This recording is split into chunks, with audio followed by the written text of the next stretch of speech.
Hello, everyone, and welcome back to this episode of Just Another Year Chicago. My name is Nick Roti. I'm joined alongside my co-host, London Beth, and today we have a bit of a debate. It's an Andy Dalton optimist, myself, against an Andy Dalton doubter in London. It's what London and I go back and forth on this quite a bit. We always say, like, oh, he's not a bad quarterback. Oh, he has a bad quarterback. But the argument is always the same: who likes him and who doesn't. So we thought today would be very appropriate to start the week off with me trying to make you guys feel better in London, trying to get back to reality. So a lot of things to run through today, but first, to start things off, we're going to talk about Andy Dalton as a game manager. Walking into Hell's Hall, I've said this before, Andy Dalton is statistically the greatest Bears quarterback ever on paper. That you cannot deny. And that's something that's sad to say from a Bears fan's perspective, considering we have never had a guy pass for more than 4,000 yards in a 16-game season.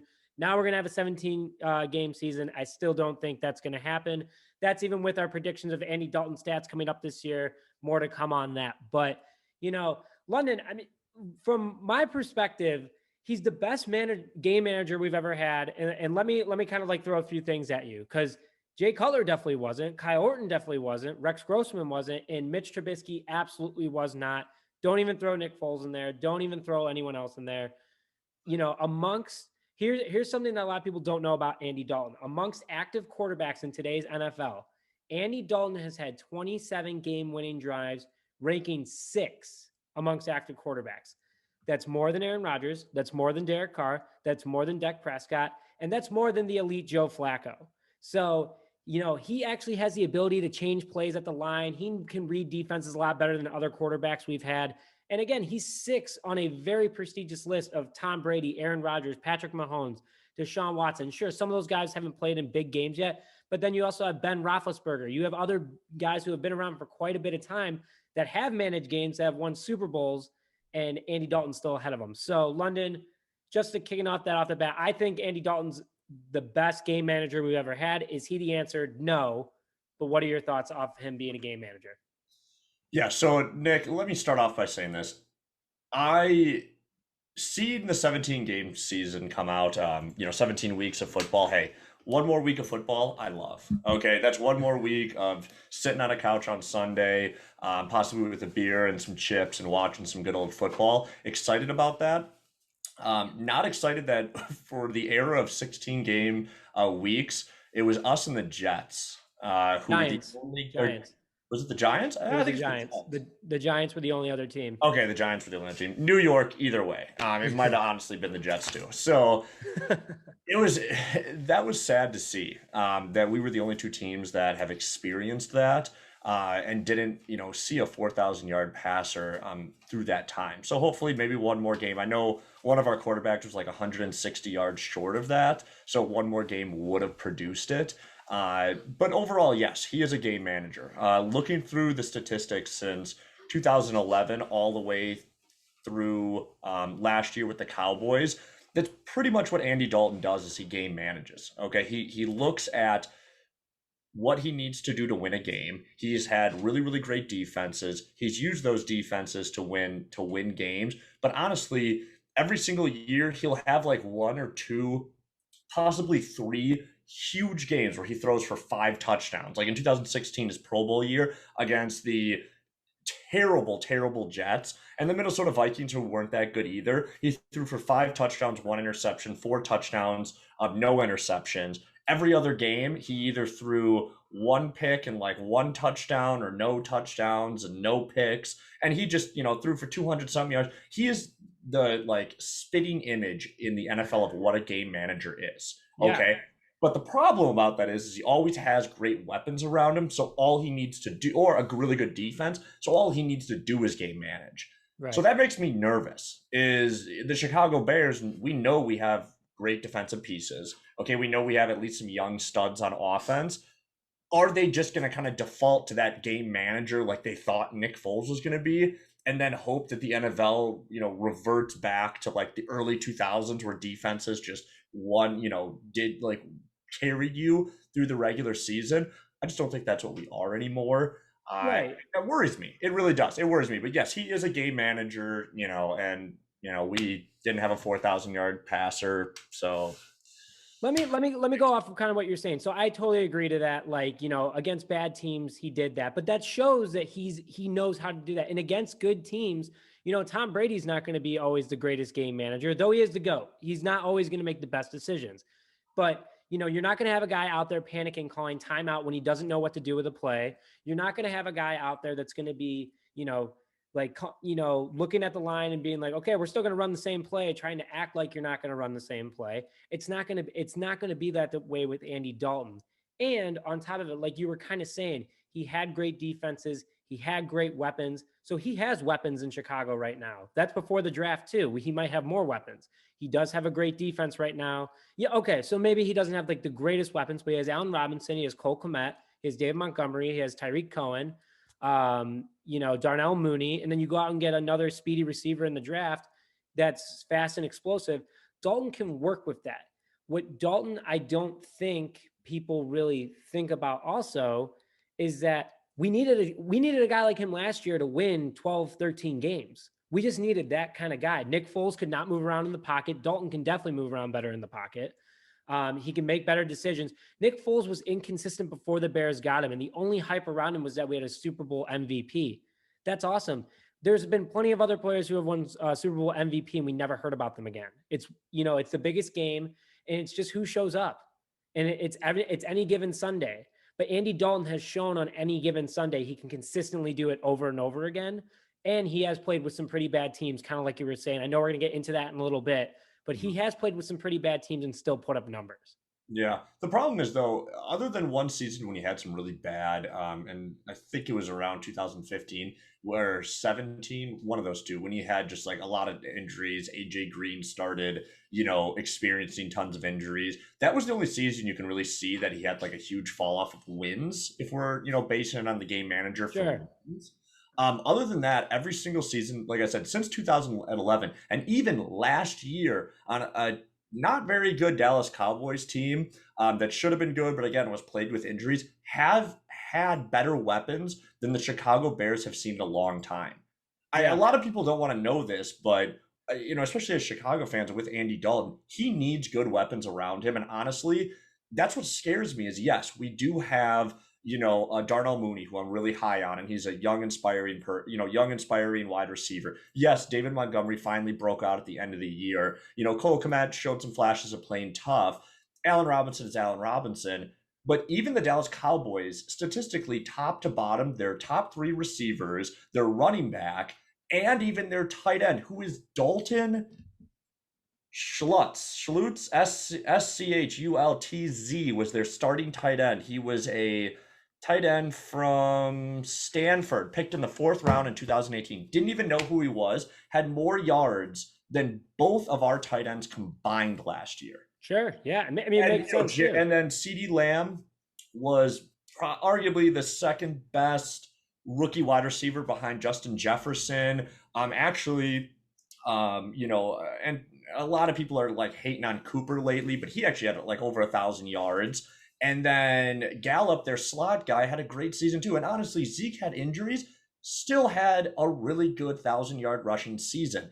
He had like at least a little better weapons, was able to win some games. I'm worried that he's going to come into Chicago, look at our offense, and unless we in the draft put some good weapons around him, like in the mock draft with Tooney and some other people, I'm worried because the seasons that he didn't have literally an abundance of weapons, he could not will them to win games. And I think we need a quarterback that we can, that can will us into a win. And I'm sure. I mean, you make a fair argument. I think that, a lot of people don't understand that this is one of the more talented Bears offenses in the last decade. If you think about it, I mean, there have been some really bad offenses. Terrible. The best offense since our current one, I'm talking 2018 to now, was probably the early 2010s when you had Brandon Marshall, Alshon Jeffrey, Matt Forte, Adrian Peterson as your backup. Who else? They had a couple other guys. Desmond Clark was our tight end. Martellus Bennett was our other tight end. The Bears, but they didn't have a line like we do now. And that's a big differential that a lot of people don't realize, that this is probably the best Bears offensive line since we've had since the Super Bowl team. Mm-hmm. So, You give a decent to good quarterback a line, you give a decent to good quarterback weapons, he is going to make them better players. That's just what happens. I mean, look what Aaron Rodgers does every year in Green Bay. You throw guys at him that no one's heard of before, and he makes them Pro Bowlers. He makes them go out and get, big contracts on other teams. And then they're not the same player because Rodgers is a good quarterback and makes them better. So hopefully Dalton can bring that experience. And he's done that with multiple guys before. AJ Green became, a superstar because of Dalton. Why, like this, the Bengals had wide receiver duos over and over because, and all while Dalton was quarterback. Your wide receiver is not going to be an all-star when your quarterback stinks, So there's pros and cons here, but I totally understand what you're saying, that there's still a lot of nervous pieces, walking. He is not the answer. We all know that, but it's just how we look at this situation, how we evaluate the Bears as a whole, and what the Bears can actually do in the 2021 season. So, if you don't have anything else on that, Dalton, we'll start breaking down some stats. Yeah, let's go into stats. All right. So Dalton, another thing that people don't realize is that his last 3 years have not been his problem. And that's something we have agreed on. He has had some bad teams. And, the Cowboys last year on paper looked bad, but it was really the defense that was the problem. I mean, they're one of the worst defenses in the league, but his last 3 seasons have not been bad at all. He's had some horrible offensive lines in Cincinnati, still put up good stats. So he also got hurt a few times, played through injury, and still did well. I mean, last year on the Cowboys, he had a really bad ankle injury, still came in and performed at a pretty decent level for only 9 games, which I'm going to break down in a second. So let me break down his career stats for you in his last 3 seasons. So his career, 218 touchdowns, 126 interceptions, nearly 34,000 passing yards, 87.5 QBR. That's the best Bears quarterback there's ever been. If we would have had Andy Dalton in his stats over the last couple of years, the Bears would have been in the playoffs more. They would have won a few playoff games without Cody Parkey on the team. And overall, there would have been much more improvement to this offense. So let's start in 2018. 2018, he played in 11 games, started all of them. 21-11. So almost a 2-to-1 ratio, 2,600 yards, again, missing 5 games. So he was almost at 3,000 yards with 5 games left to go. So he could have averaged 100 yards per game, still broke 3,000. Not bad. And almost had a 90 QBR, his highest of his career before getting hurt. 5 games left. If you were to cut everything in half, he would have had 31 touchdowns, 6 interceptions, and 3,900 passing yards at his rate. So that's not bad. 2018, not a bad year for him if he didn't get hurt. Could have been a potential Pro Bowl season. You go to 2019, 13 games, no weapons or offensive line or defense. 16 touchdowns, 14 picks. Bad. 3,500 passing yards, though. And was hurt the last 3 games, had a 78 QBR. Below average. Not great, but okay. But that 3,500 yards, you don't do that easy without an offensive line, with injured weapons, and nothing to work with. Okay, so that was his last year in Cincinnati. Let's fast forward to Dallas.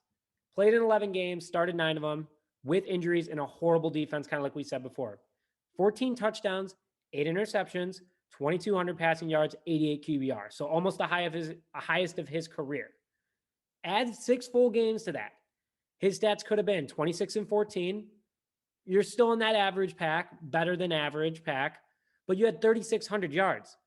The Bears did not have 26 touchdown passes last year, but they had that more than that interceptions. They had that many passing yards amongst 2 quarterbacks. So those stats don't look too shabby to me, but again, speaks large volumes that he had really bad teams, whether it had been the defense, whether it had been the line, or whether it had been his weapons, and he was injured. So London, kind of break down for me, like, your initial reaction to these stats. I know that you had a couple notes that you wanted to hit on, but what are your initial reactions to these stats? Well, my initial reaction to him is all about the QBR. Okay. Anybody can throw for a ton of yards. Okay. The touchdowns, interceptions, people, all over the place. Especially in today's day and age in the NFL, passing is huge. You know what I mean? Yeah. Like I said, it's averting almost to the college, run and gun, just throw the ball down the field, to Tyreek Hill all the time.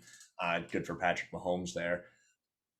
The quarterback QBR, or the QBR for the quarterback, I think is the most important. At an 87.5, yes, that's above average. Yes, that's good. I mean, I think when quarterbacks come out of college in the draft, scouts look for anybody everybody over like a 67% or something. Sure. So like that is good. The problem again that I'm going to hit on here is I know we're going to do our predictions on how many yards, touchdowns, interceptions that we both think that he's going to get.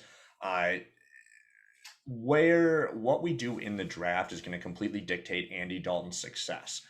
I disagree with you earlier on your earlier point that he made AJ Green, he made those dual receivers better. I think having those weapons made him better. Having Bill Lazor, who was arguably at the time one of the best offensive coordinators in the NFL for that span, they made him better and they squeezed out as much of the talent as they possibly could. But at the same time, they didn't need him to have spectacular stats to win games.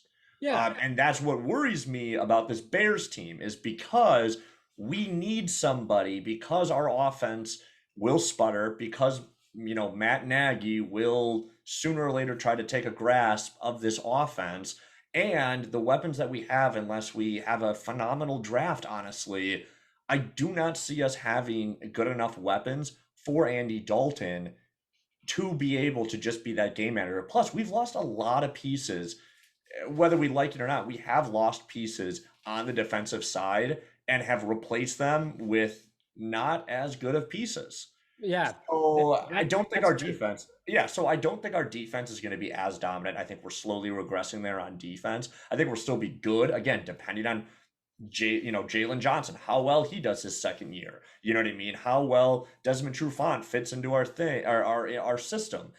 How well our new defensive coordinator does. Yes, we can still be a top 10 defense with the players we have. The problem is what is Andy Dalton throwing to? He's not throwing to a wide receiver duo that arguably are both Hall of Famers. Okay. Yeah. He's not throwing to, he doesn't have a running back in the backfield, that consistently has shown us that he can go the distance the whole season. Yes, again, I love David Montgomery and what he did at the end of the year, but again, I think he needs that.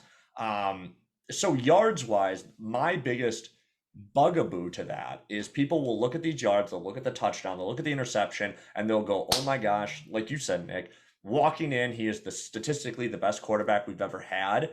But then if you really, really break it down, was he winning the Bengals those games? Or were the players around him winning those games and he was just not losing them?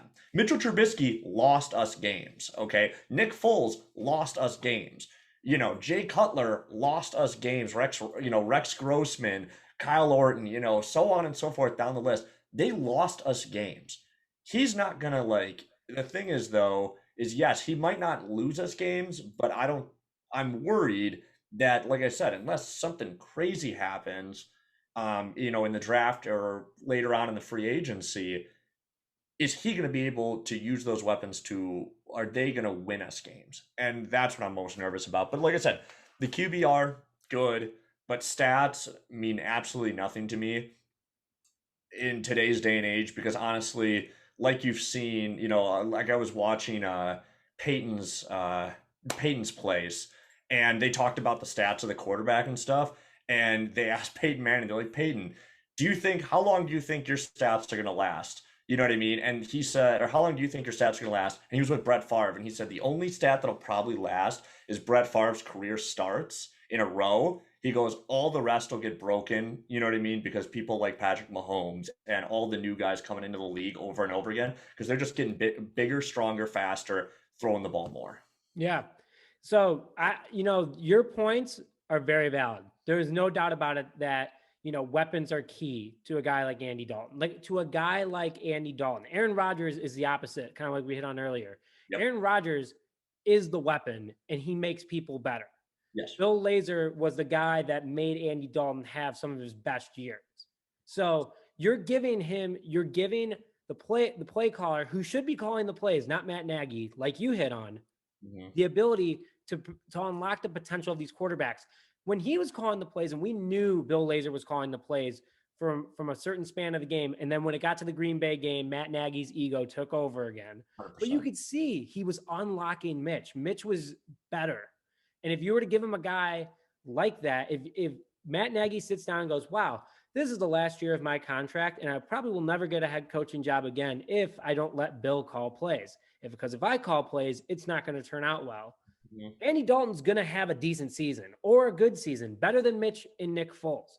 I think kind of like you said, they lost us games. Andy Dalton will not lose us games single-handedly. It would be more the people around him that lose the games. But one thing I want to bring up with you is that I know you said that we don't have a Hall of Fame wide receiver duo. We very well could in the making.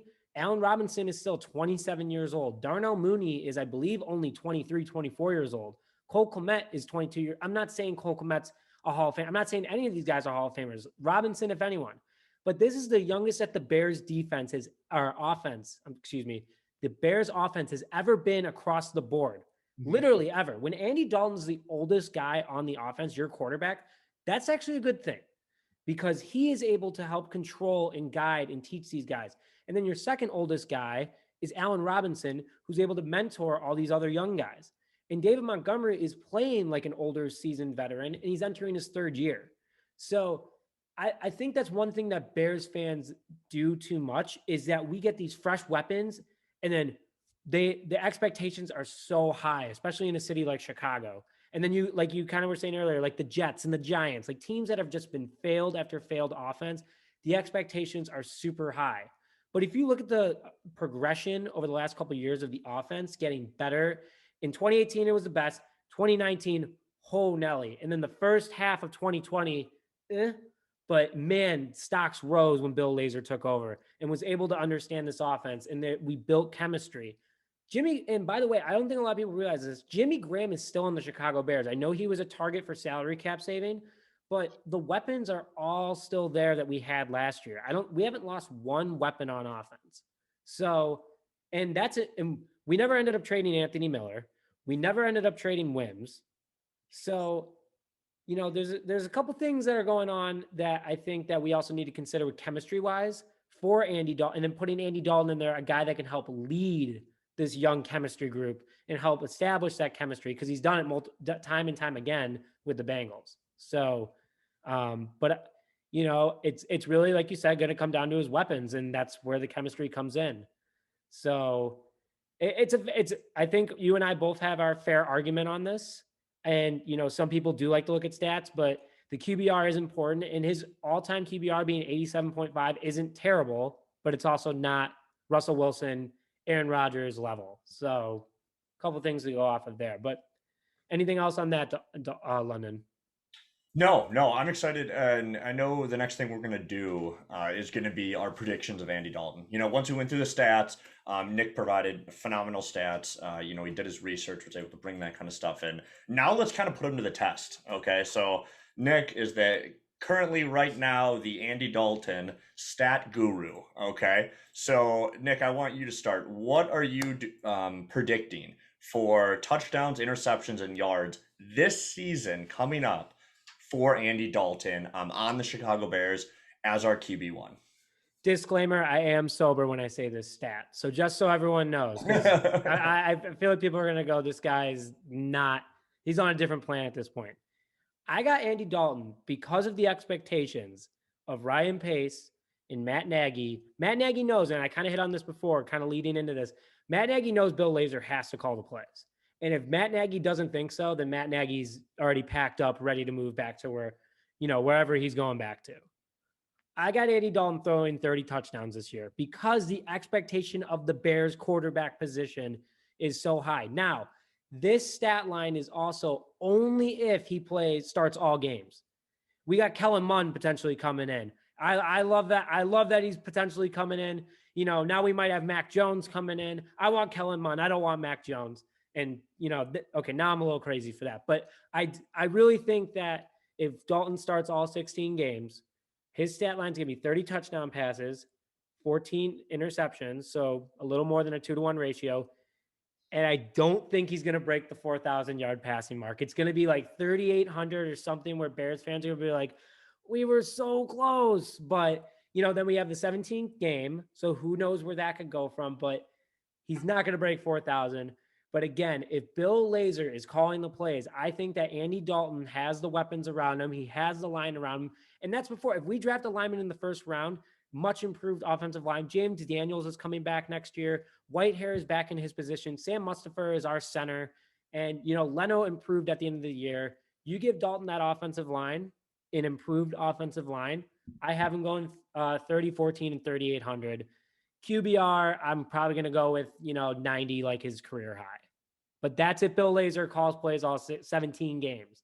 London, I know that our stats are vastly different. Yeah, But our stats will be vastly different. Nick, I mean, you kind of just dropped a bombshell there. 30 touchdowns. Man, did Mitch have 30 touchdowns in 18?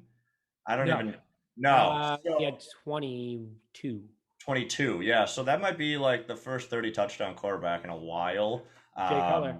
And you're really, since smoking Jay. So, I mean, you're dropping a bombshell there. I would like to say, for my predictions, this is what's going to happen. He's going to throw for 23 touchdowns, Okay. 12 interceptions, okay? But he's going to average around 260 yards. So it's going to be about, again, close to a 1-to-1, a 2-to-1 ratio. Every single game is going to average about 260 yards through the entire 17 weeks. And that's going to come out to a whopping 4,300 yards. We are going to get our first ever 400. We're going to get our first ever 4,000 yard QB. Just to confirm. So we're going to get our first ever 4,000 QB. Okay. But the problem is that is going to get blown up beyond belief. I think Ryan Pace, and if he ever watches our podcast, which I doubt that will ever happen, is going to look at this just, oh, yes. Because if he can provide a 4,000, QB, he will get a contract extension. So will Matt Nagy. And I honestly, with my prediction right there, that is not going to win us a ton of games. Okay. No. I'm not saying that throwing for 260 yards a game with maybe a 2-to-1 interception ratio is good. But he's going to provide Chicago with the first ever 4,000 yard QB, and Ryan Pace and all of them are going to sing Kumbaya, and this whole thing is going to happen. And I'm going to sit back and be like, dang it. Because we're just going to be stuck in mediocrity. Dang it. And that's the worst part. But I think he's going to do it. And I'm not happy he's going to do it, because then we're going to be stuck in mediocrity, or we're going to give him another contract, or something ridiculous is going to happen because of it. And that just, that hurts my feelings. But those are my predictions. So London's in his feelings right now.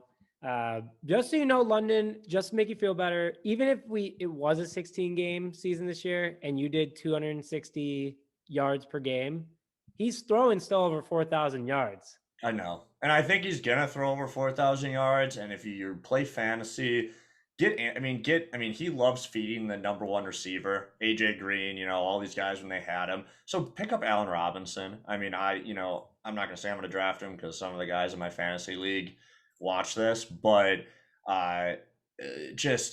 he's just going to feed and feed and feed. And he's going to throw for over 4,000 yards. And then everybody's going to be like, oh my gosh, we went 8-8. Who cares? But, we didn't win a ton of games, but we got a 4,000 yard QB. So next year, here we go. And then right down the rabbit hole again we go. Another 20th pick and another mediocre first round pick that Ryan Pace has. Woo-hoo. So excited. So going up that, London, I want to just break this down for you. Final part of the argument is in regards to free agency. Free agency had a list of quarterbacks this year, no doubt about it. There was a list of quarterbacks this year, but not one of them was elite. And Bears fans right now are going to probably go, what about Russell Wilson? What about Deshaun Watson? They weren't free agents. They're under very big contracts with the respected teams. And as long as they're under contract with their team, they are not a free agent. They are not free to go roam the market and, swipe right on certain teams. They are stuck. Unless they demand a trade and it is within their contract that they can demand a trade, it's not going to happen. So I'm just going to throw this out at you. Out of the quarterback list, Ryan Fitzmagic, who we all know I like, love the beard, love the swagger on the field, was the only free agent quarterback above Andy Dalton in power rankings. Andy Dalton was the number 2 free agent quarterback, not franchise, free agent quarterback on this list. That's when you have CH Beat Hard, Jacoby Bistrett. Did I say that right? Jacoby Brissett. Brissett, Joe Flacco, who got signed to the Eagles, good old Mitch Trubisky, and Mike Glennon. So the Bears had 2 of those quarterbacks already on their roster. Didn't work out. Andy Dalton was the best option that Ryan Pace could go after in London. I know that you have something to say back to this, but let me just go on my little tear right here. The Bears offered the farm for Deshaun Watson and Russell Wilson. Seattle did not budge. Watson is in legal trouble. So right now, that's kind of a blessing in disguise that we did not get Deshaun Watson. Ryan Pace tried as a general manager. Should he have tried harder? By all means. You should be selling more. But he also couldn't give up a team. He couldn't give up his team to get a quarterback and then rebuild around him when you don't have any first-round picks for the next 3 years. You have to think about that. Ryan Pace has messed up before. This is his first GM job in the NFL. He has had some major hits. Khalil Mack, Hakeem Hicks. He did not draft Kyle Fuller. Jalen Johnson, Sam Mus. I mean, almost this entire team is his. Almost this entire team before releasing Kyle Fuller was Ryan Pace's team. He has messed up a few times. He's doing everything he can to build this team, but he has built a defense. He has built a better offensive line than Bears fans have seen in nearly a decade. He found a punter, easy, but sure. And he found a kicker. Sure, he messed up on Cody Parkey, but you can't blame him. And Cody Parkey was one of the better kickers at the time when we brought him to Chicago. That's enough. Everyone's like, why did we bring in Parkey? Because he was one of the best in 2018. Go look at his stats. He was the number 1 kicker in the free agency, and we went out and got him. But you know what Pace did right after the playoffs? Booted his ass because he deserved it. Who goes on a farewell tour because you messed up and threw the entire city of Chicago, one of the biggest cities in the world, everyone hated you. No one felt bad for you. You had every opportunity. You're a professional to go hit that. Pace has not made nearly as many mistakes as people think he has, and he tried to go out and get an elite quarterback. If they were free agents, if Russell Wilson, Deshaun Watson were free agents, by all means, completely different story. Completely different story. And by the way, he tried going after Derek Carr too, but do you really want Derek Carr? Because Derek Carr sure isn't the answer either. I mean, he's just good enough to be a good quarterback in the NFL. And sure, he would have been better than Andy Dalton, but how much better? Probably not that much. So, there's a lot to consider here. He has built the team through the draft, which is something that the Packers have always been able to do. The Vikings have always been able to do. Not the Lions. Even though they get real good players, Calvin Johnson, Matthew Stafford, they get good players, and that's about it. They don't build their entire team through the draft. And that's what Ryan Pace has done. Most of this team is his, with the respective amount of free agents like any other team. And the draft hasn't even happened yet. We have not moved up yet. London and I have done a mock draft before of not moving up. It is likely that Ryan Pace might try to move up. He's not going to give up the farm to move up 1 pick. That's not going to happen. If he's moving up 5-6 picks. So Andy Dalton was the best guy Ryan Pace could get. We have our future assets. We have most of our defense. We could not afford Kyle Fuller anymore. I don't care. It was either Kyle Fuller or Hakeem Hicks. And to be honest, corners and defensive linemen, it's kind of the same thing. You go out and find the biggest one you can. You find the most athletic one you can. You teach him how to play defense. I'm going to miss Kyle Fuller because he was, one of the elites. And Denver got him for nothing, but also the cap year. So Ryan Pace couldn't really do much because he kind of set himself up for this position in regards to the cap. So having future assets, having the second best quarterback you could have gotten in free agency before the draft, and already having a pretty well-built team with only a missing piece or two, I think Ryan Pace did just what he had to do in this offseason in regards to the Bears quarterback. London, I know that you're about to flip the switch and go, and you have a very fair argument, but that's my tangent. Yeah. It's a very valid tangent, Nick. I'm not going to, like I said, I mean, Seattle not budging, Deshaun Watson, the legal trouble with women and stuff like that, not good. Okay, it's not good at all. And I'm not going to comment on it, but it's not good at all. And so, again, sure, Ryan Pace, Andy Dalton, best option we can get because Fitzmagic took his skills to the Washington Redskins. A pretty surging team. Washington football team. Football team, sorry, Washington football team. Oh my gosh. Don't kill me, PC people. Uh, yeah, Washington football team, a surging team in the NFC East.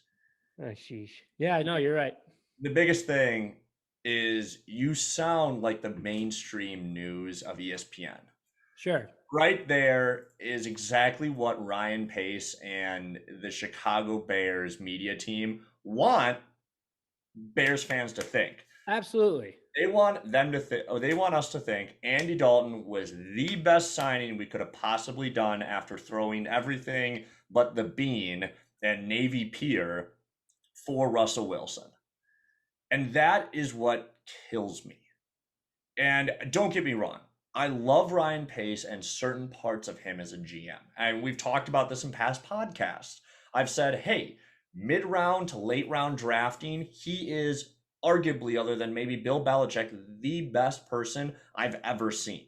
People like Eddie Jackson, who were injury ridden, had some highlights as a punt return at Alabama, but really didn't have much on tape. Finding him in like the fourth round was crazy. Tyreek Cohen, crazy. And most recently, Darnell Mooney, nuts.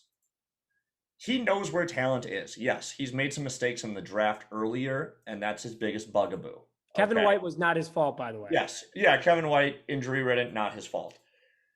I am not a fan of Ryan Pace. I think overall, out of all the GMs in the league, I think he is on the above average. You know what I mean? I think he is a B plus GM. I'm not saying that he's a bad one. My problem is with what they're trying to do right now after the Andy Dalton signing and after swinging and missing and, throwing it out. Like, there's no way Seattle leaked out that the trade talks were happening. Pete Carroll didn't call up Adam Schefter and say, hey, we're meeting, the Chicago Bears in North Dakota at the pro day. No, that was all the Chicago Bears organization leaking that stuff so that we knew and us as fans thought they're really trying. And then once it didn't happen, yes, they did sign the best available quarterback that was left.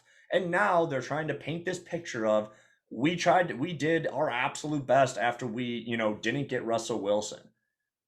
That honestly shows either A, just discomfort, or B, it just shows that they are not organized in the part of actually finding the thing that we need.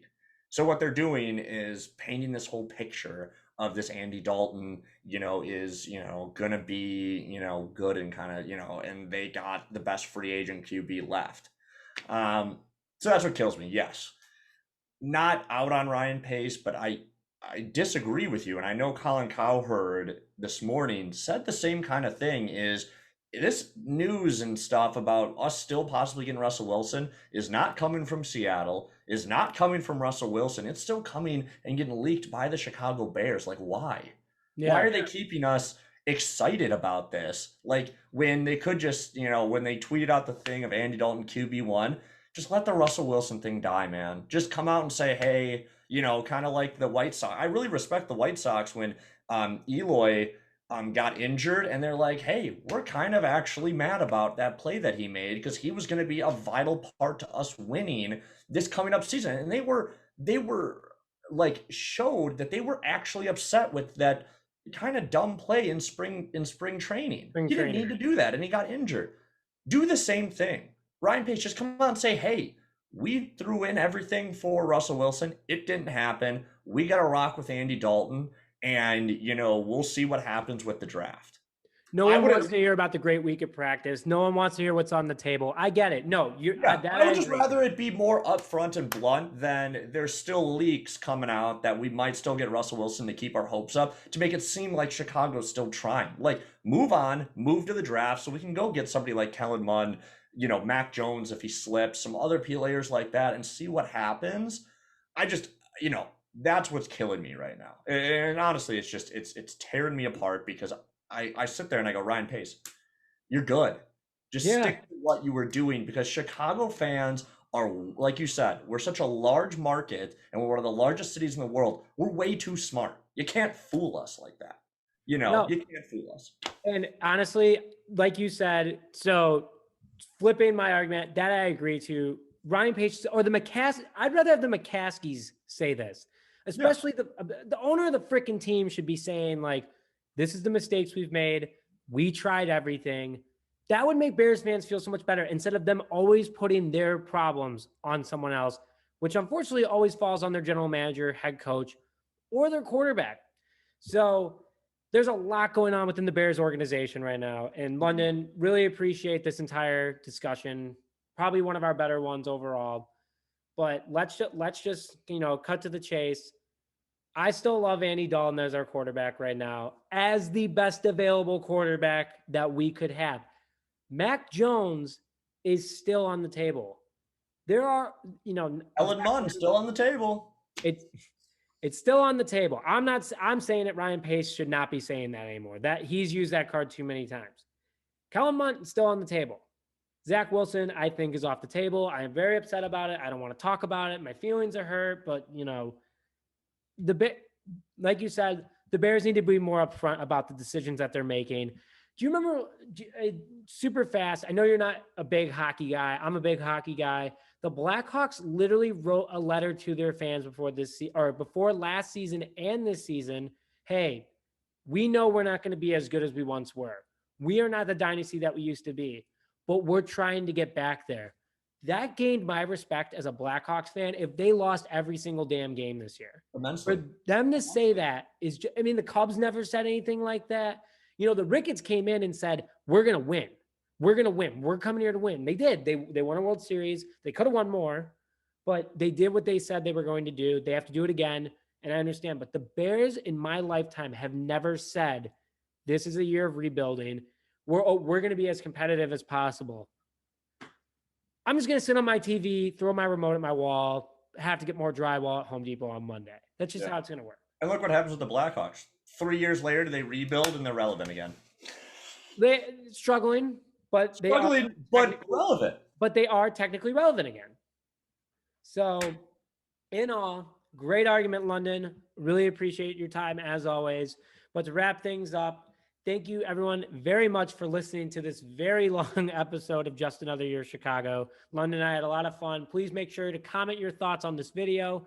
Again, my name is Nick Roti, joined alongside my co-host London Beth, and we will see you guys next time.